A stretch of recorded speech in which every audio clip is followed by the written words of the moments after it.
Bhagavate Vasudevaya.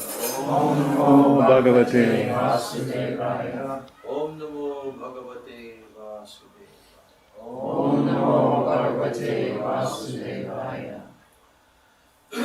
On this auspicious celebration day, the appearance day of the Supreme Personality of Godhead, Bhagavan, Sri Krishna, in the form of Sri Nrsimhadeva, who appeared in half man, half lion incarnation to save his dear devotee, Sri Bhakta Prabhupada Sri Padmanabha. On this auspicious occasion, I'm offering my Dandavat pranams to the lotus feet of my beloved Gurus, Nitya Lila Pravishta, Om Vishnupad, Astatara Sata Sri Srila A.C. Bhaktivedanta Swami Maharaj Srila Prabhupada, who gave the Srimad Bhagavatam to the whole world and who introduced all the incarnations of the Supreme Lord, especially Lord Nrsimhadeva, and who instituted the chanting of Lord Nrsimhadeva's pranam mantras every day in his temples for the protection of the devotees, spiritual master, and the whole movement, Chaitanya Mahaprabhu. So we owe a great debt to our beloved Srila Prabhupada, without whom we would never know about this most merciful incarnation of Lord Nrsimhadeva, who protects the devotees, who is the incarnation of Vatsalya, moved to the devotees. Just as a father has the mood of protection to the son, so Krishna came to protect his devotee in this form of Lord Nrsimhadeva. So it is a very, very highly powerful, auspicious day, this Nrsimha Chaturdasi. And on this day, we also observe Ekadasi, and those who were able to also fasted up until this evening time. So we will be hearing the glories of Bhagavan Nrsimhadeva today, and in coming days, some more nectar from this great Leela. In 7th canto of Srimad Bhagavatam, it comprises more than about 10 chapters. Very long description, very in-depth description. And we were very fortunate to be with our beloved Srila Bhaktivedanta Narayan Swami Maharaj in his touring on a number of occasions on Nrsimha Chaturdasi, and also in his festivals. He would narrate the pastime of Lord Nrsimhadeva with great joy and gusto. Sometimes the devotees would also spontaneously put on a drama. So I'm offering my Dandavat pranams to his lotus feet, His Divine Grace Srila Bhaktivedanta Narayan Goswami Maharaj, who broadcast the glories of Srimad Bhagavatam all over the world and gave so much mercy to all the followers of Srila Prabhupada and all the Vaishnavas. That great personality came here to Eugene and also spoke the glories of Srimad Bhagavatam. So we're very fortunate. My Dandavat pranams to the lotus feet of Nitya Lila Pravishta Vishnupad Srila Bhakti Rakshak Sridhar Goswami Maharaj, who also broadcast the glories of Lord Nrsimhadeva in his Harikatha on quite a number of occasions, and who gave the in-depth understanding. So we owe a debt to all of our Rupanuga Acharyas, and we pray at their lotus feet that we can successfully speak something about this great, great pastime of the Supreme Lord, Keshava Drita, Nara Hari Rupa. Now this Keshava, Lord Keshava Krishna himself, incarnated as Nara Hari, the incarnation of the Lord as combination, half man, half lion. Why he did this? Very interesting topic. So, my Dandavat pranams to all the Vaishnavas and Vaishnavas.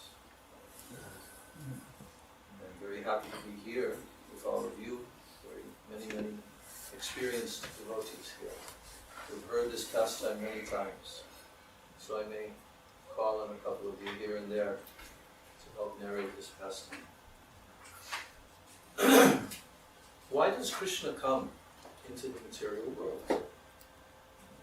Why does the Supreme Personality of Godhead, who is the creator of all the universes, who exists eternally in the spiritual sky, the Paravyom, the region far beyond this material creation, the Adhokshaja realm, where no one can go, no one can approach there.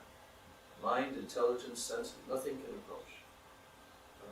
That supreme, absolute personality, who is the Ishvara Parama, who is the supreme controller of everyone and everything, Sarva Karana Karanam, cause of all causes.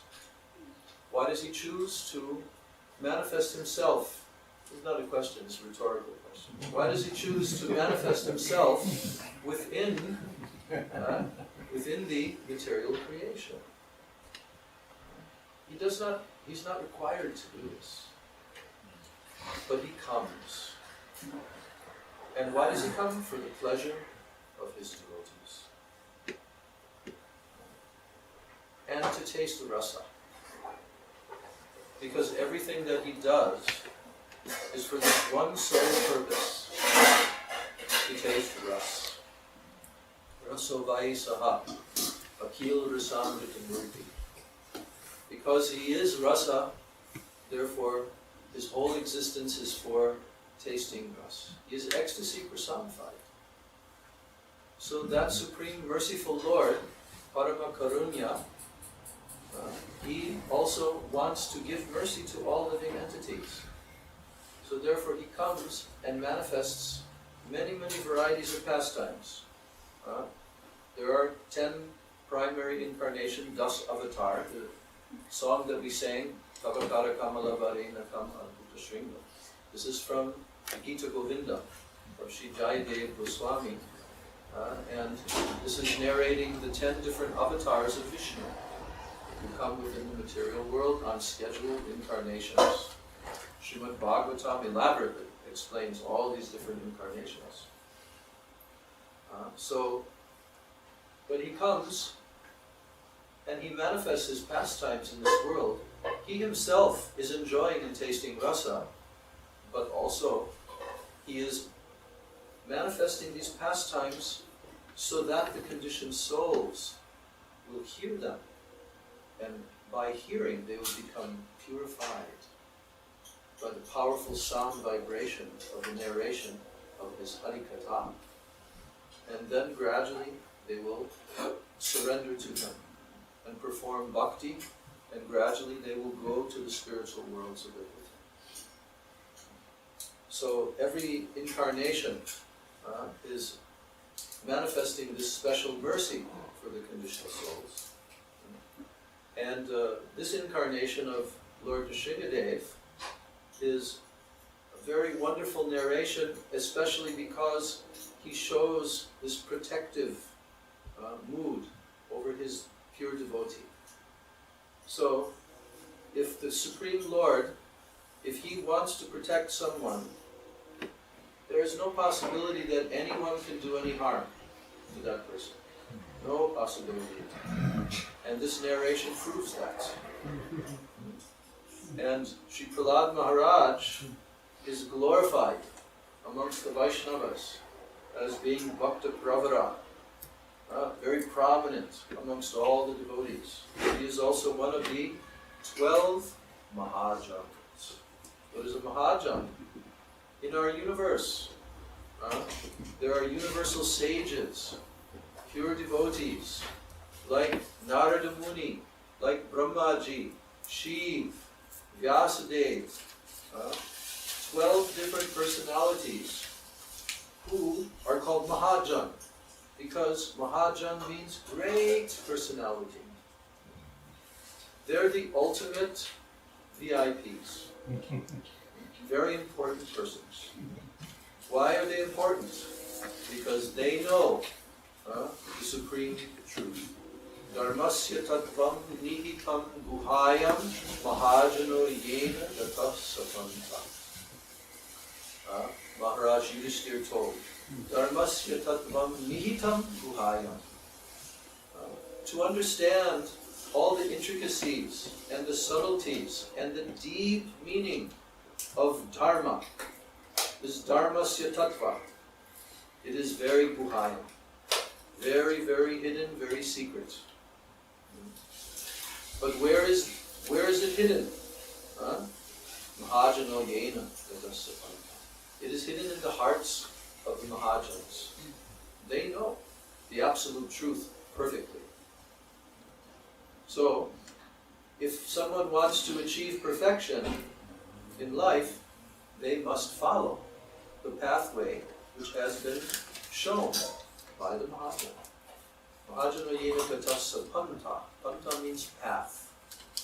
And this shloka was spoken by Yudhishthir Maharaj when he was asked the different questions by the Hiran, all the different riddles and questions, and he had to answer them, otherwise his brothers would die. So he answered all perfectly. And when he was asked the question, what is the path? Just a general question. What is the path? The path? Path to where? But he understood me. And he said, Mahajano yena gatasapanta. The path is the path that has been shown by the Mahajans. No other path. This is the path. So, Prahlad Maharaj is in that list. And his teachings are very important. Srila Gurudev would often explain that our acharyas like Srila Bhaktisiddhanta Saraswati Thakur, he narrated this Prahlad Charitra, the narration of the character of Prahlad Maharaj and his teachings. He narrated this 108 times. Sri Chaitanya Mahaprabhu himself, he loved to hear the narration of this lila, this pastime. So it is all powerful, all purifying. Lord Nrsimhadeva is worshipped all over. In India you will see so many Nrsimha Bhagavan temples everywhere. Even the place of his appearance. Has anyone gone there? I think it's called Aholam Nrsimha, that place. So, Lord Nrsimha Bhagavan is worshipped all over the universe.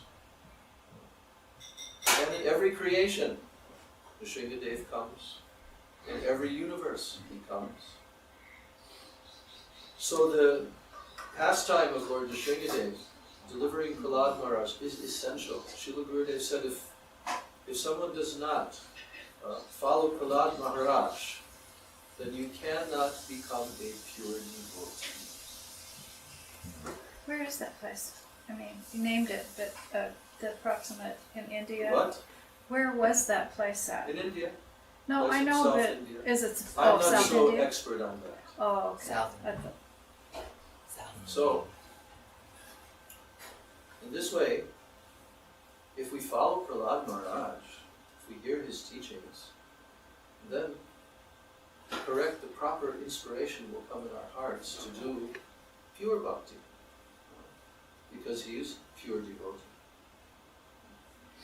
And topmost realized personality. Otherwise Krishna would not have come to save him if he was not in that category.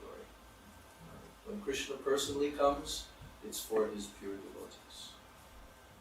So, in this way, the story of the appearance of Lord Nrsimhadeva is narrated in relation to the two brothers, Hiranyaksha and Hiranyakashipu. But who were these two demoniac, very powerful demons? They were toward the beginning period of the universe. And actually, we know that they're actually the two gatekeepers of Vaikuntha, Jai and Vijay, who were cursed by the four Kumaras. And why were they cursed? It is interesting. Why would the four Kumaras curse the two gatekeepers of Vaikuntha? Because they stopped 4 Kumaras. But why would the gatekeepers stop the 4 Kumaras? There's a whole chain of events, but it begins with one thing. What is that one thing?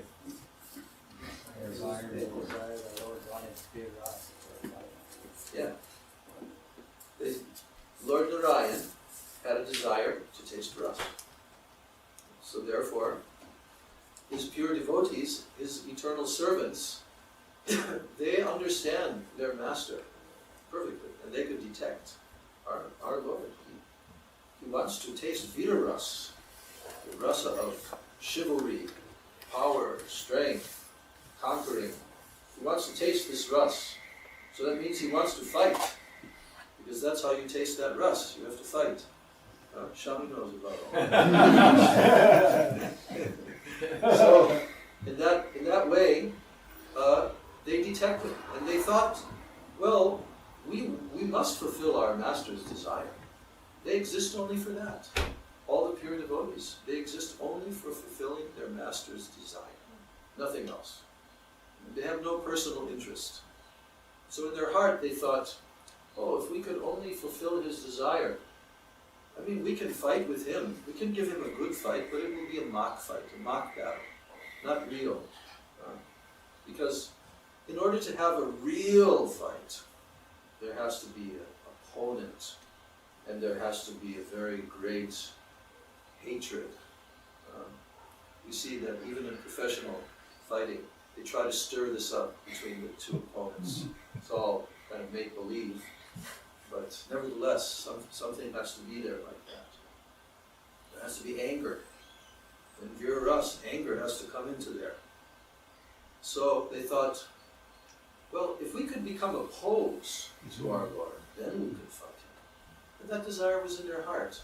So Yogamaya, the supreme potency of the Supreme Lord, arranges that the 4 Kumaras come, and they arranges also unusual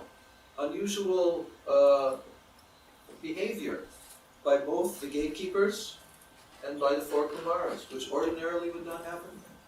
But in this case, they cursed the gatekeepers. And now the gatekeepers, there's a whole story, don't have time to narrate everything, but the gatekeepers had to come to the material world. They had a choice. They could come for 7 births as devotees, or they could come for 3 births as demons. Why they chose 3 births? They wanted to return quickly. So all of this was arranged by Yogamaya. And in that way, whenever the Lord comes into the material creation, Yogamaya is arranging all circumstances to make it possible. The supreme pastime potency of the Lord. So the story of the narration of the appearance of Lord Nrsimhadeva actually begins with the appearance of Lord Varahadev, the Lord incarnation. And the brother of the great demon, Hiranyakashipu, who was Hiranyaksha and Hiranyakashipu, the 2 gatekeepers of Vaikuntha, took birth as brothers. And Hiranyaksha was killed by Varahadev. So then Hiranyakashipu wanted revenge. And he performed very severe austerities. Actually, there's so many interesting details in these chapters, because Hiranyakashipu, although he was a very great, powerful demon, but he had a lot of spiritual knowledge, because when his brother died, all of the brothers' wives and queens were lamenting, and he came and he instructed them that you shouldn't lament, because this body will be finished one day or another. Actually, we're eternal souls. And then he told 3 different stories. The story of Yamaraj coming as a little boy on a battlefield where a king was killed and his queens were lamenting, and this little boy came and said, why are you all crying? Oh, our husband is gone, our husband is gone. What do you mean he's gone? He's right there. No, he's gone. So then he Yamaraj, as a little boy, began to instruct them that actually you've never met him. This is only his body. He's gone. Yes, his soul is gone. So in that way, in the story of a Kalinga bird being killed by a hunter, and one other story. So, anyway, Hiranyakashipu went to Mandara mountain, and there he began to perform severe austerities. Now, when we hear about that nowadays, people in Kali Yuga who don't have faith in Shastra will say, well, how can any human being do such austerities? But yes, they could, because that was in Satya Yuga. It was in the previous yugas, where the human beings had vastly more power in every way than they do now. Long, long duration of life, 100,000 years. So when Hiranyakashipu performed these severe austerities, what was his aim and objective? He wanted to never have to die, never have to become affected by old age and disease. He wanted to become all-powerful so that no one could ever defeat him. So, like this, in this way, Hiranyakashipu began his austerities, standing on the tips of his toes, with his arms upraised for thousands of years. You can see people today in India standing on one leg. Yeah. There's one person, there's pictures of him. Actually, he's held his arm up for so long. Yeah. His arm is just, it's atrophied. Yeah. And it's like just bones. I've seen that. Yogis there. So, this is tapasya, and there's different types of tapasya, as Krishna says in the Bhagavad Gita. Tapasya in mode of goodness, mode of passion, mode of ignorance. So the demons always do tapasya in the mode of ignorance, actually. When the mode of ignorance is very prominent, then the demons become very powerful. That's explained in the chapters before this narration. So, Hiranyakashipu was standing in one place, and gradually ants came and ate all of the muscles and everything on his body except for the bones. But he was so powerful by his austerities, he was able to keep his prana, his life airs, moving just within the bones. And actually it says in the Shastras that in Satya Yuga, the life airs are kept within the marrow of the bones. And then gradually it diminishes.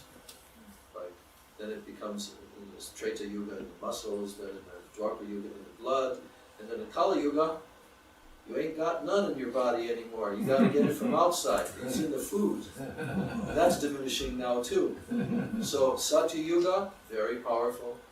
So standing like that, and the ants built a hill covering his body. So the demigods in the upper planetary systems, they were watching because he was a powerful demon, and they always have to be very careful. If another demon rises to prominence, what's going to happen? And when he became so powerful from his austerities, fire shot out of his head, and the whole universe was trembling. Demigods came to Lord Brahma, please help us. So now Lord Brahma, along with Bhrigu Muni and a few other great sages, Daksha, he came there in his swan carrier. And when he looked down and he saw, he said, behold the power of the demons. He was even astonished. So then he came and he poured from his kamandalu some of his mystical waters, and immediately the body of Hiranyakashipu was restored, and it became super, super strong, like a thunderbolt, very beautiful and handsome and young. And when he came out of this, he broke his severe meditation, and he saw Brahmaji there. Immediately he did his Dandavat pranams to him. And now Lord Brahma had a discussion with him. You now should have a benediction. You've done such severe austerities. What do you want? Hiranyakashipu told, I want to be immortal. I want to never die. I want to be all powerful. And Brahmaji had to inform him that that was not possible. Because even he himself is not immortal in this universe. So then Hiranyakashipu thought, alright, then I ask you for various benedictions, that I will not die in the land, in the air, or in the water. Brahma said, okay. And he asked for a few more. Do you all remember them? Day or night. Day or night. Not on ground or. By any being created by Brahma.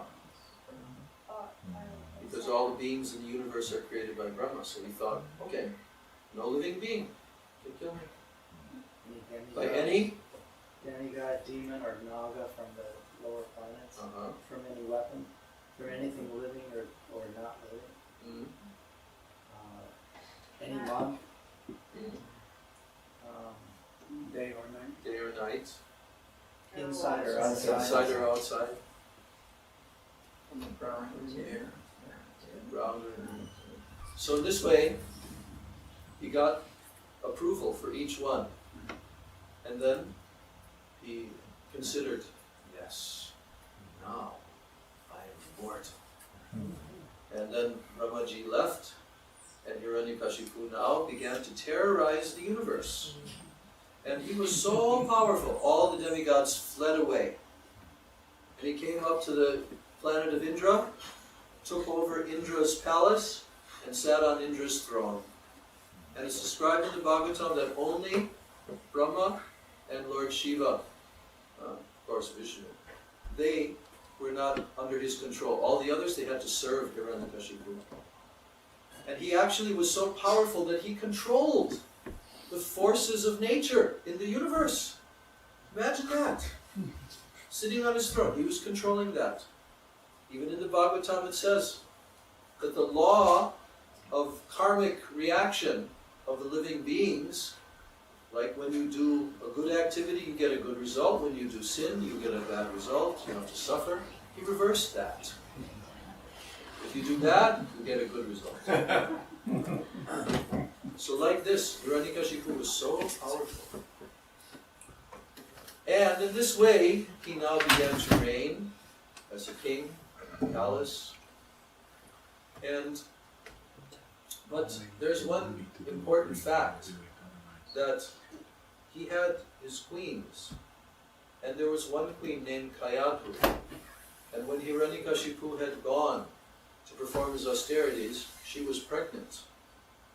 And the demigods thought, okay, maybe we won't be able to defeat Hiranyakashipu, but at least we should stop his offspring.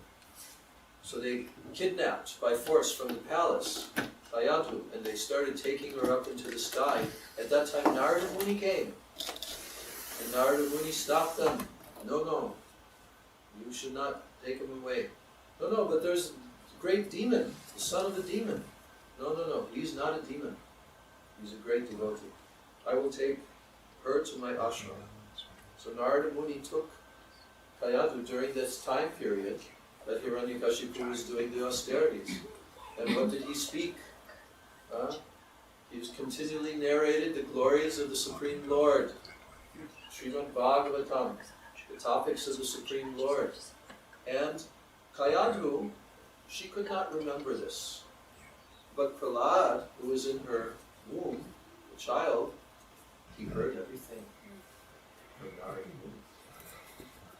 So then, before his austerities were finished, the demigods returned. Narada Muni returned her to the palace. So that child was born in the palace of the greatest demon of the universe, his father, the greatest demon. And when he was very small, very little, then he was sent to school. Because in the palace there are so many royal families and royal children and descendants. So they have their schools, and in their schools they are taught all the subject matters that they require. From to be perfect demoniac rulers, and how to subdue enemies, how to do politics, how to all these different duties of the kings. So in this way, one day, when Prahlad Maharaj was nicely dressed by his mother, he was brought to his father, who was sitting on the throne. And his father, being so affectionate to the young boy, he brought him on his lap, showered him with affection, and said, my dear boy, now you've been going to school for some short time, so tell us, what is the best thing that you have learned in school? So Prahlad Maharaj looked at his father, and he said, O king O best of the demons. He didn't address him as father. He says, Asura Varya, best of the Asuras. And he said, Tat sadumanye Asura Varya dehi nam, sada samudvigna diya asad grahat, hitvatma patam griham andakupam, vanam gato yad dharim ashrayeta. He told his father, the best thing, tat sadhu manye, I think that the best thing, sadhu means good, tat sadhu manye, asuri varya, dehinam. The best thing for those who are embodied, dehinam, like all the conditioned souls here in this material world are called dehinam. So, sada samudvigna diya asadgrahat. They have all accepted this temporary body and this temporary world as being real. Asad grahat. Asat means not sat. Sat means true, eternal, permanent, real. But asad grahat means unreal. They have accepted anyone who is an embodied person in this world, and they're always completely overwhelmed by all types of worries and anxieties. Sada samudvigna diya. Never they're peaceful. Always there's so much anxiety in their hearts. So for those persons, and he said, Hit vatmapatam griham andakupam. He said, those persons are materialists. They're called griham medhi. That means those who simply want to enjoy sense gratification in this material world. That is their only goal and purpose of life. And they have fallen into this dark well of such expansion called grihamedhi life. In the household life, expanding their material enjoyment, their control over the objects of the senses. He called it andakupam. That means a very dark well. They've fallen into this dark well. Andakupam. Hitvatmapatam. It is the place where the Atma, the eternal soul, is killed. Now, how is the soul killed? The soul is eternal, cannot die. But yet he said Atmapatam, killing of the soul. Because the soul becomes, again, has to inhabit one of the 8,400,000 species of life in the material world, loses his opportunity to attain his eternal, transcendental, spiritual body, and his spiritual life full of bliss and knowledge. He loses that because he has fallen into this dark well, Atmapatam, where the soul is killed. So Prahlad Maharaj said, for those persons, my dear best of the demons, because you're one of the greatest of these persons, my message is for you, my dear father, and all others as well, because Prahlad was a Mahabhagavat. He had a mood of mercy in his heart. He actually wanted to enlighten his father. He saw all equally. This is one of the significant things about Prahlad Maharaj Charitra. He did not see enemy, friend, anything. No duality. And he saw that his his father was a worthy recipient of this transcendental knowledge. So since the father was inquiring, what's the best thing that you learned in school? So then he said, this is the best thing. They should give up this at once. And vanam gato yad dharim ashrayeta. They should go to the forest. Vanam gato yad. And there, harim ashrayeta. They should take full shelter of Hari. Hari, Supreme Lord, Hari. Hiranyakashipu, when he heard his son tell him this, a slight smile came on his face. And he said, just see how our enemies, the servants of Vishnu, Hari, they have somehow or other, they have managed to contaminate the mind of this small boy. Oh, teachers, you should very carefully watch over him, that no one can affect him. So in this regard, this shloka, there's a nice analogy that is given. Our Gurudev repeated this. I think Vishwanath Chakrabarti Thakur, one of our acharyas, has given an analogy for this shloka to indicate what is the predicament of the jiva soul, as described by Prahlad Maharaj, that he's in this dark well. One day, there was a man, and he was walking merrily through a beautiful forest. As he was walking, he was smelling the beautiful fragrance, fresh air, and hearing the sounds of the birds chirping. He was enjoying his forest stroll. But all of a sudden, he heard a sound, a very fearful sound. He turned and looked. It was a tiger. A Bengal tiger. 10 feet long. Weighing 1,000 pounds. And he was looking straight at him. So naturally that man, he took to flight. As fast as he could, went running through the forest. And searching everywhere as he's running, gasping for breath. Searching, where can I hide, where can I get safety? And suddenly he sees, oh, look, there's a well that's been covered by some grass. Oh, I can hide there. And then he noticed that there were 2 branches of a tree hanging down over the well. So he caught hold of those branches and he held onto them very tightly and he started to lower himself down into the well. But then he looked underneath and he saw so many snakes, poisonous snakes were there. Now he was stuck, holding on, hanging halfway down into the well. He couldn't go up. And then all of a sudden, the head of the tiger came at the top of the well. And now, as he was hanging there, he thought, woe is me. What will I do now? And then he looked up and he saw, oh no, there's 2 rats. And they're biting the 2 branches that I'm holding on to. They're chewing, they're gnawing on the branches. One rat was black color, one was white color. And that made the situation even worse.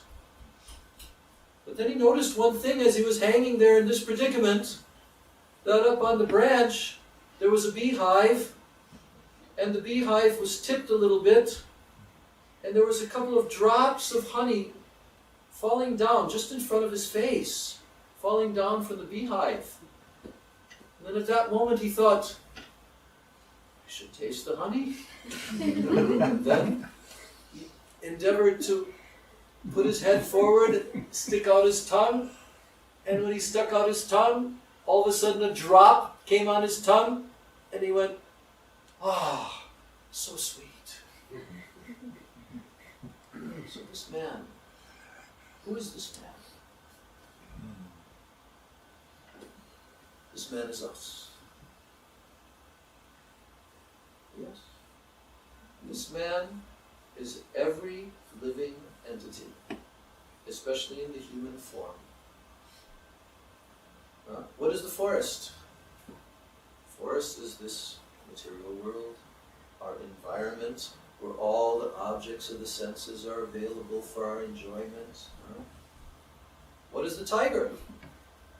Tiger is death, which is inevitably coming for us. What is the well? The well is what Prahlad Maharaj described, the Anda Kupam, the dark well of Griha Medhi. Make a distinction here. There are two types of persons who live in household life. One is authorized and blessed by the Vedas. It's called Grihastha, who is sacrificing their life to follow Dharma, to become elevated and advanced in spiritual knowledge and realization. But that is very laudable. But Griha Medhi means one's intelligence is always in the Griha, always trying to enjoy and expand the enjoyment coming from that. So that dark well is this materialistic life in this world, which generally centers on the opposite sex, that I will enjoy together and then I will increase my materialistic enjoyment. And so many attachments come from that. And it's a dark well because the person becomes spiritually forgetful and lost about their very purpose of life, why they're in this material world, what do they have to do, what is the goal of life. So the well is that situation. And the two branches of the tree are the duration of life. But that duration of life is gradually diminishing. And that's why the two rats represent day and night. Always diminishing, day by day by day. And what are the snakes in the bottom of the well? Some of the problems. The reactions of all of our karma coming to us. And now, what is the honey? What is that sweet drop of honey that even in such a predicament forgets and thinks, very sweet. What is the honey? The affection. What? Did you have a suggestion? Okay. What is that honey? It's the affection that we are trying to taste by our attachments to all the persons surrounding us in this well. So in this way, Prahlad Maharaj gave the ultimate advice to his father. And this opens up the dialogue of Prahlad Charitra. So Hiranyakashipu said, guard him carefully, bring him away. And now the two teachers, Shanda and Amarta, they brought him to school. And they questioned him, oh Prahlad, you're a very nice boy. We like you very much. You should tell us now, where have you found out this information? Have you found this out from our enemies? Have our enemies come? And then Prahlad Maharaj answered them and he said, I offer my obeisances to the Supreme Personality of Godhead, whose illusory energy causes the people in this world to think, this is my friend, this is my enemy. I heard about this, but now I'm actually seeing it. And he began to glorify the Lord. And now the teachers began to chastise him. They told him, we will take a stick and we will punish you. So in this way the teachers, Prahlad was very cooperative. And then the teachers continued to educate him and educate him. So after some time being educated, they again, one day, Prahlad was brought back to his mother. And his mother dressed him and bathed him and decorated him and brought him to his father, Hiranyakashipu. And his father brought him on his lap and began to smell his head with tears in his eyes, tears of affection for his son. Because even demons have very great affection for their own personal offspring. So, then he again asked Prahlad Maharaj, O Prahlad? Please tell. Now you have been studying for some time, so tell, what is the best thing that you've learned? What did Prahlad Maharaj say? Shravanam Kirtanam Vishnu Smaranam Padasevanam Archanam Vandanam Dasyam Sakyam Atmani Vedanam Iti Pumsarpita Vishnu Bhaktischain Navalakshana Kriyeta Bhagavat Yadha Tanmanye Aditam Uttamam.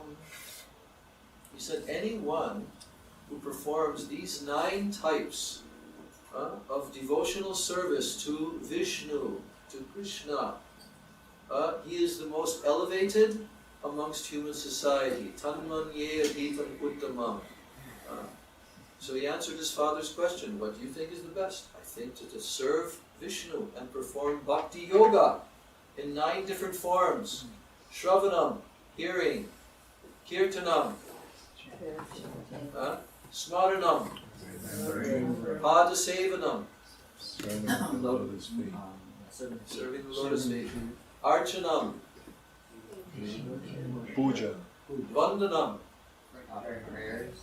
Dasyam, becoming a servant. Sakyam, and Atma Nivedana, offering everything, body, mind, words, Atma, everything. So now, Hiranyakashipu, he didn't take it very well. And he suddenly threw Prahlad Maharaj off of his lap. And then he said, now we see that he has become an ally of our enemies. So he has become contaminated. And now, just like a limb of the body, if it becomes diseased, we must cut that limb off. Similarly, now he has become our enemy. So now we have to remove him. Then he said to Prahlad, so then he asked him the question, so Prahlad, where did you hear this from? How do you know all this knowledge? And then Prahlad Maharaj answered, Matirna Krishne Paratak Svatova Mito Vipadyeta Vigriha Vratana Adanta Gobir Vishatam Tamishram Punak Punak Charvita Charvanana Matirna Krishne Paratak Svatova. It is not possible for anyone to awaken their transcendental Krishna consciousness, either by good instructions from others, either by svatova, either by their own stimulation, mito vipadyeta, or by having meetings and discussions and conferences. He cannot awaken griha vratana because he has taken a vrat, a vow, to remain within this materialistic, sense-enjoying life of this world. Griha vrata. Adanta gobir vishatam tamishram. Their senses are unbridled. Therefore they will go to vishatam tamishram. They'll have to go to the darkest regions of the universe. And there, punak punak charvita charvananam, they will again and again try to chew something that has already been chewed and chewed and chewed. Then he said, Nate vidu svarta gatim hi vishnum durashaya ye bahirarta manina. They don't know what is their actual goal of their own self-interest. Svarta gati. What is the goal of their self-interest in life? What are they living for? They don't know that actually it is Vishnu, it is Krishna. That is the goal of their self-interest. So durashaya ye, because they don't know this, bahirarta manina. They are simply living in the external situation of identifying with this material world, this body, senses, and so forth. Andhayatandayar upaniyamana. They are blind. They have no knowledge. And they follow other people who are also blind. And they remain completely bound, hand and foot, by the modes of material nature in this world. So then, he finally said, Naishamatis tavadarukramandrim sprishati narto upagamam yadartaha mahiyasam pararajo vishekam nishkinchananam navrinita yavat. Only if someone takes the dust from the lotus feet of an Iskinchan Vaishnava, a great, great Mahabhagavad Vaishnava, and smears it, takes bath, smears it all over his body, then only in this way can they get rid of all anarthas in this material world. So now Hiranyakashipu said, that's it for you. You're out of here. And what did he do? He set about the task of trying to end the life of his own son. What different methods did he utilize, Shami? Threw him from a mountain. What happened when he threw him from the mountain? Krishna caught him. What happened? Did he hit the ground? What happened?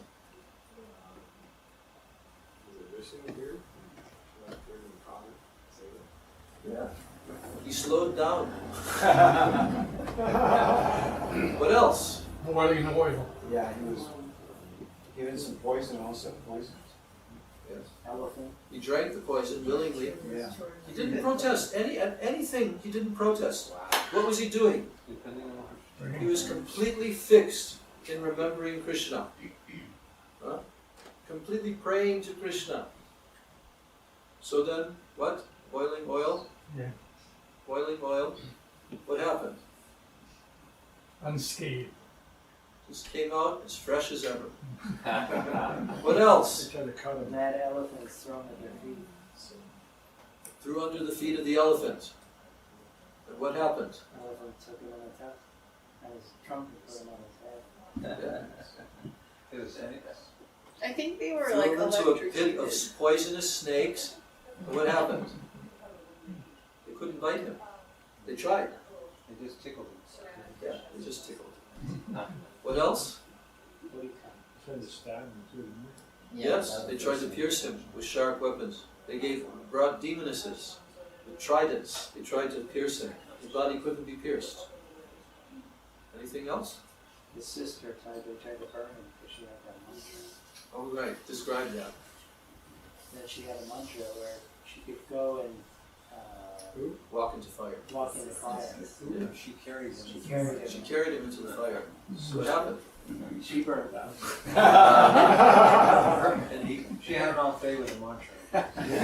Exactly right. and the flames became cool for Prahlad. So anything we left out here? Was also not only fire but water and Yeah. Oh yeah, yeah, right. and wind. Yes, they exposed him to all the elements. Fire, water, severe wind, everything. Nothing could harm him. Hiranyakashipu, what, another? Mantra. What? Mantras. Mantras, yeah. Spells, mantras. He was immune. So now Hiranyakashipu, he hung his head in depression. Very, very frustrated. He's a little boy, 5 years old. He's the greatest demon in the universe. And he can't harm a hair on his head. So he was thinking, oh, now this boy, he's going to get revenge. Somehow he's so powerful. I don't know how he's so powerful, but he's going to get revenge on me. He was very depressed.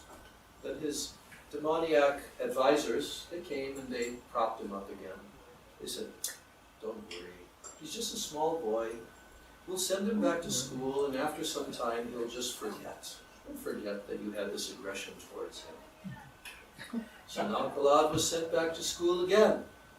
And when he was in school, he had all of his classmates with him, and again they were teaching him all the different topics and subject matters. And then one day, the teachers had to go out of the room. We've all experienced that before. And usually when that happens, then the students like to do what? They like to play around, right? So when this happened, then Prahlad Maharaj, he was sitting there, and actually all of the classmates of Prahlad, they liked him, they loved him very much. Why? Because he was a pure devotee. And the pure devotees are automatically attractive to everyone. Everyone's heart appreciates, just like the 6 Goswamis, whether they are dhira adhira, whether they are gentle persons or they are very rough persons, they were dear to all. So Prahlad was very dear to the boys, and they all invited him, Prahlad, let's play now, come and play with us. So then Prahlad Maharaj took compassion upon these boys. Being the Mahabhagavat that he is, he wanted to give them some knowledge, transcendental knowledge. And he began to instruct them about the purpose of life. And he began to explain to them that the purpose of life is, it will be thwarted if you don't begin to perform Bhagavat Bhajan to the Supreme Lord. Because they told Prahlad, we should play. We're young children, and it's our time for playing in life. This is our time for playing. And then Prahlad Maharaj informed them that, well, you may think that this is your time for playing, but in actuality, how much time do you really have in this lifetime of yours? Suppose that you live for 100 years.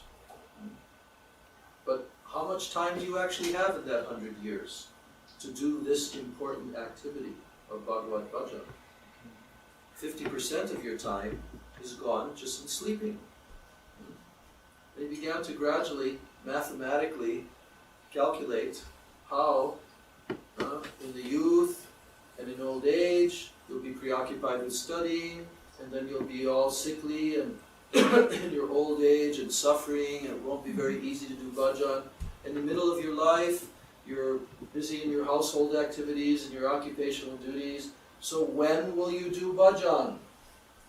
Therefore Prahlad Maharaj said, Kaumaram acharit pragya dharman bhagavatamiha manushyam janmana durlabam janma tad api, what is it? Atrubam arthagam.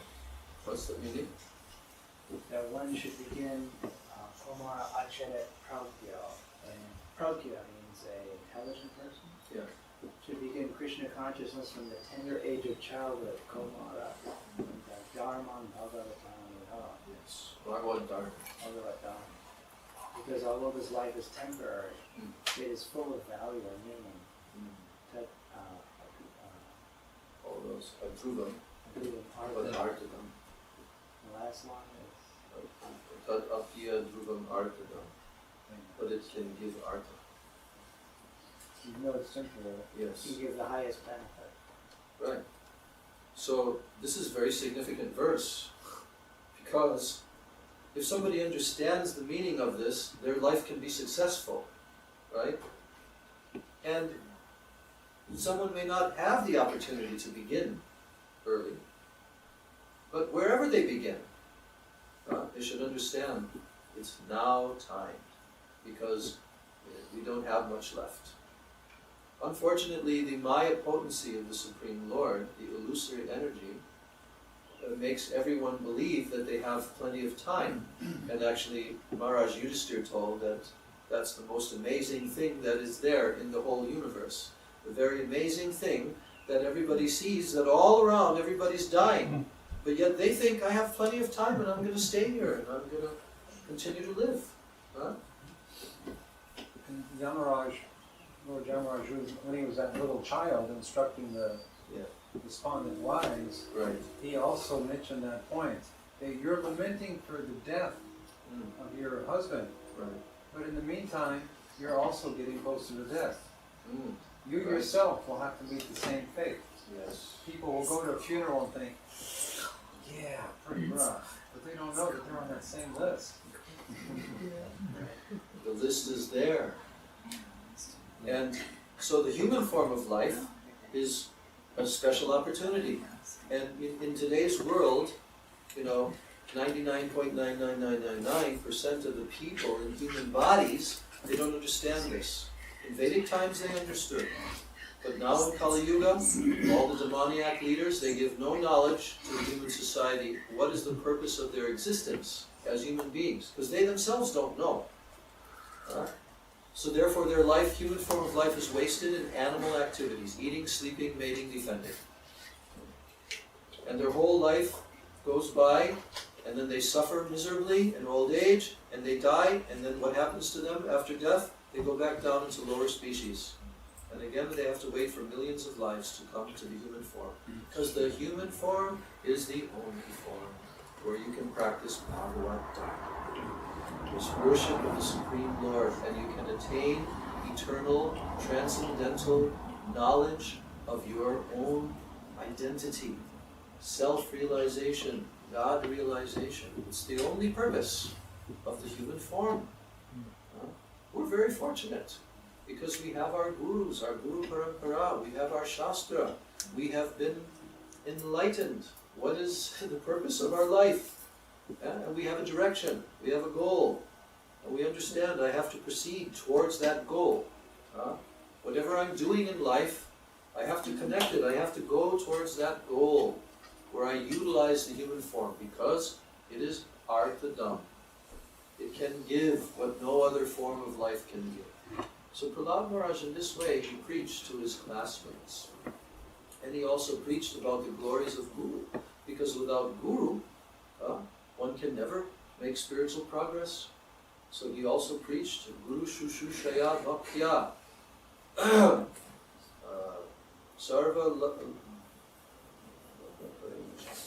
He said that first one should always worship Guru. The worship of Guru should come first. Pratanam Guru Pujya. Always worship Guru. And the disciples should offer everything to Guru. Whatever one obtains, one should offer that to Sri Guru. Because Guru is Sakshat Hari. He's directly representative of Krishna himself. So if the disciple treats the spiritual master as the direct manifestation of Hari, of Krishna, and worships the lotus feet of Sri Guru, just like we sang earlier, Guru Charan, Sri Guru Charane Rati Aise Uttamagati. By the mercy of Sri Guru, by obtaining attachment to the lotus feet of Sri Guru, then, that which is our heart's desire, all perfection of life, it can be attained by that. So Prahlad Maharaj instructed this topic, and he convinced his classmates that you should join with me, and we should glorify the Supreme Lord. Let us chant the holy names of Krishna together. And then Prahlad Maharaj began clapping his hands, and all the children surrounded him. They began singing with him. Hare Krishna, Krishna Krishna, Hare Hare, Hare Rama, Rama Rama, Hare Hare. Or that famous melody, Krishna Hare Krishna, Krishna Krishna, Hare Hare, Hare Rama, Rama Rama, Hare Hare, Hare Krishna, Krishna Krishna, Hare Hare, Hare Rama, Rama Rama, Hare Hare. As they were doing kirtan, all of a sudden what happened? Hiranyakashipu stormed into the room. Stop that! Very angrily, he stormed into the room. He says, what are you doing? And then he began to directly confront Prahlad. And he told Prahlad, he said, yes, now your time has come. Now your time is finished. I tried in so many other ways, but I did not personally try. Now your time is finished. And I am going to send you to that abode where you'll never return. And so, do you think that you're so powerful?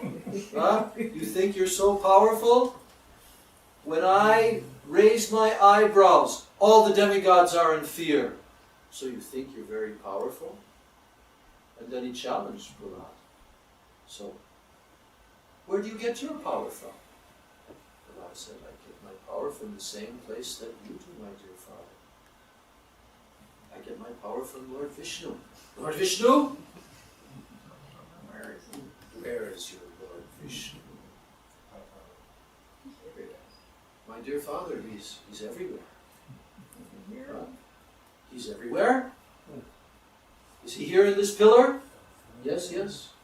He's in that pillar. Prahlad also looked at the pillar and he saw the eyes of the Lord peeping out. Yes, he's in that pillar. So then Hiranyakashipu, he took his fist, not his sword, his fist. He was so powerful. And he says, okay, if your Vishnu is in that pillar, let him come and save you now. And then he smashed the pillar. Then what happened? What sound did they hear? Louder!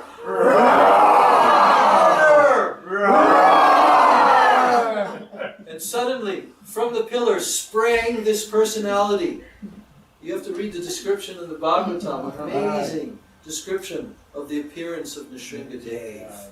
Huge, gigantic form, pointy ears, sharp teeth, long nails, and a lion's head and the body of a man. And he made a shrill, shrieking sound. Actually, the description of the appearance of Lord Nrsimhadeva, it described he had fire shooting from the tops of his head. He had thousands of arms holding different weapons also. And it was as if a nuclear explosion had taken place. Like the release of the power and energy of a nuclear explosion. When you read the description in the Bhagavatam. And now Hiranyakashipu stood back.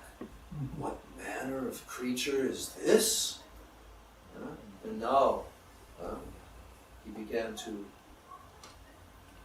a very special kind of dance with his opponent, circling around, moving in this way and that way, looking for some way to enter and to attack.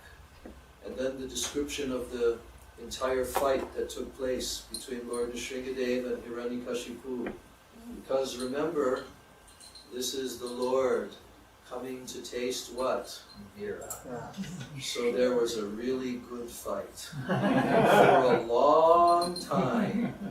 And it looked sometimes like Nrsimhadeva was sometimes winning, sometimes losing. But actually Lord Nrsimhadeva was playing with Hiranyakashipu. Hiranyakashipu exhibited all different types of mystic powers. He would suddenly lunge at Lord Nrsimhadeva and he would disappear. And like this, he was using all of his different mystic perfections. And so gradually, Lord Nrsimhadeva, just like a cat plays with a mouse before it kills it, Lord Nrsimhadeva played for a long time with Hiranyakashipu. And the demigods were watching in the heavenly planets, and they're going, ooh, oh. They got quite worried when it looked like Hiranyakashipu was making some headway in the fight, in the battle. So then at one point, a very specific time came. Right? Dusk. That time was now. Sunday. Just this very time. Between Not day, not night. dusk. And gradually Lord Nrsimhadeva maneuvered Hiranyakashipu into a particular place. In the doorway. Not inside, not outside. And suddenly Lord Nrsimhadev grabbed Hiranyakashipu very powerfully, and he placed him somewhere. Not in the air, not on the land, not on the sea. Where? On his lap.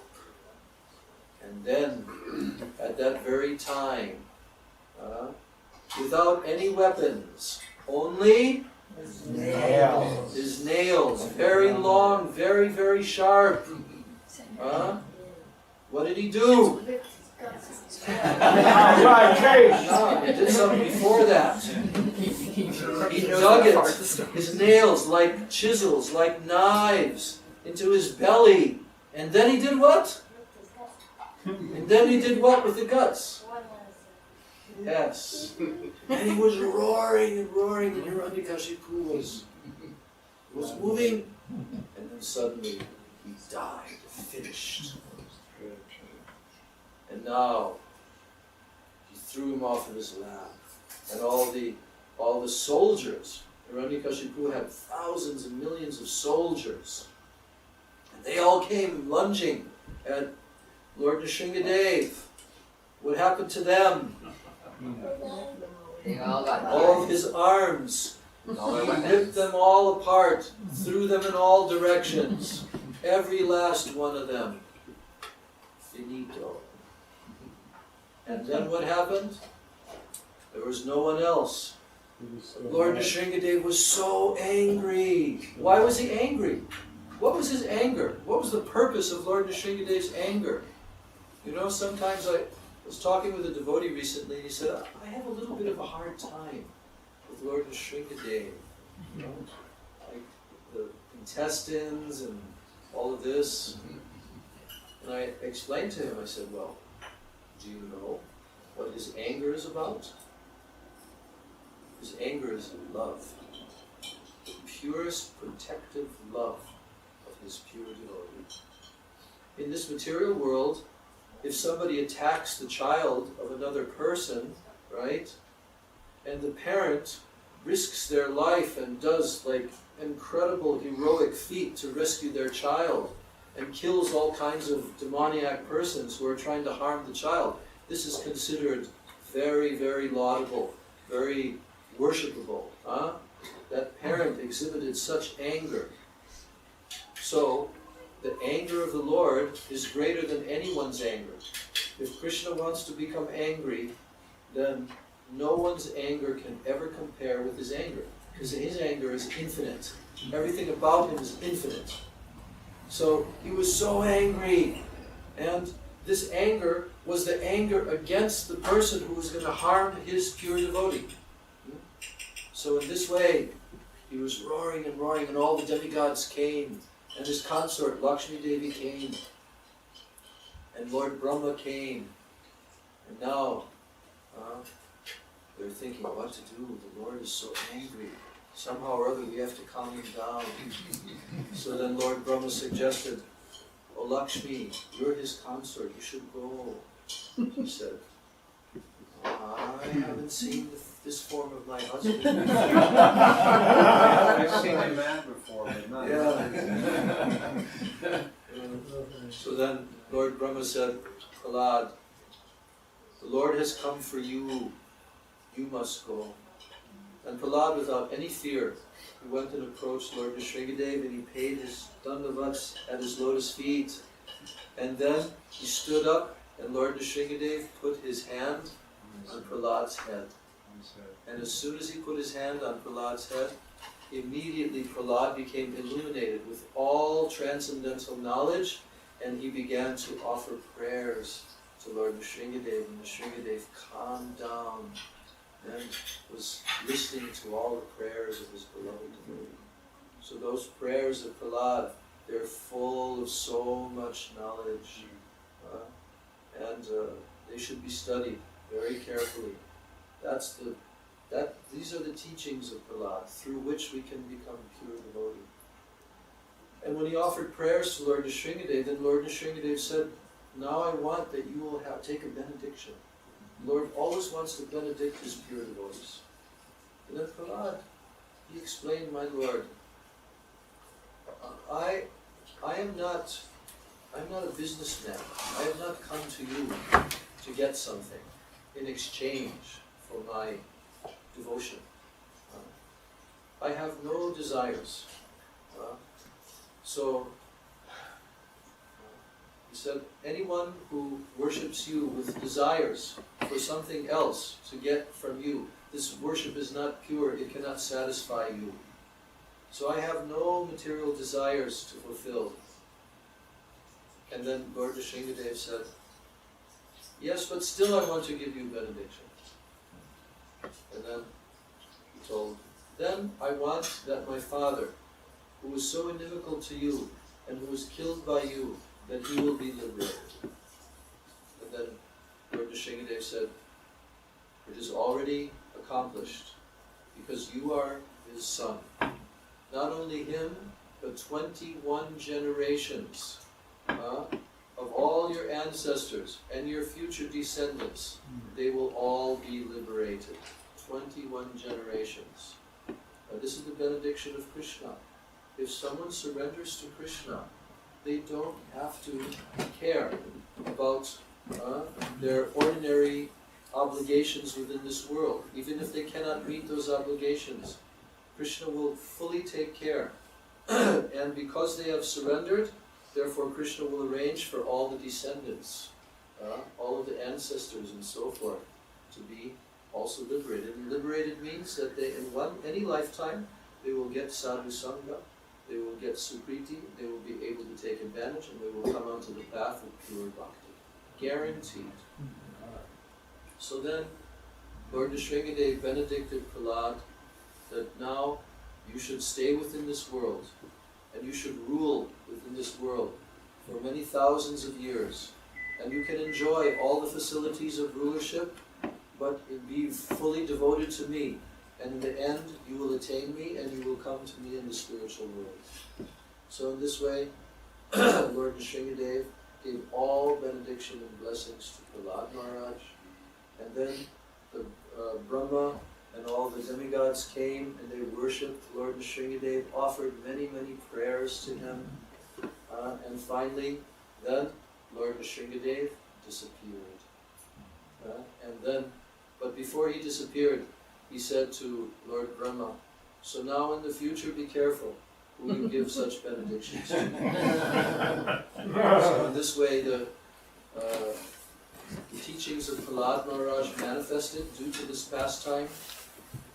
The transcendental form of the Supreme Lord as half man, half lion, his beautiful Nrsimhadev form, who protects all the devotees, manifested in this world. The whole katha of this pastime manifested and has been narrated for thousands and millions of years.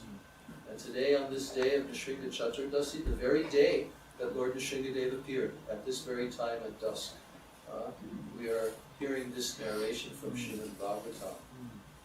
So certainly anyone who hears this narration, they will attain spiritual perfection by this.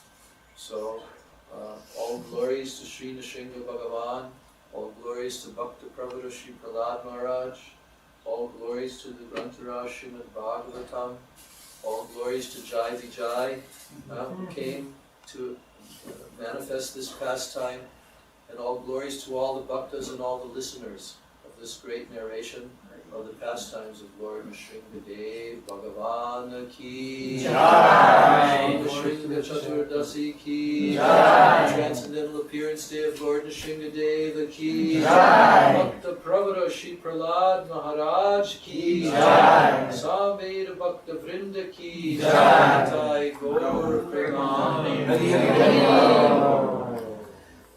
Namaste Nara Shringaya. Namaste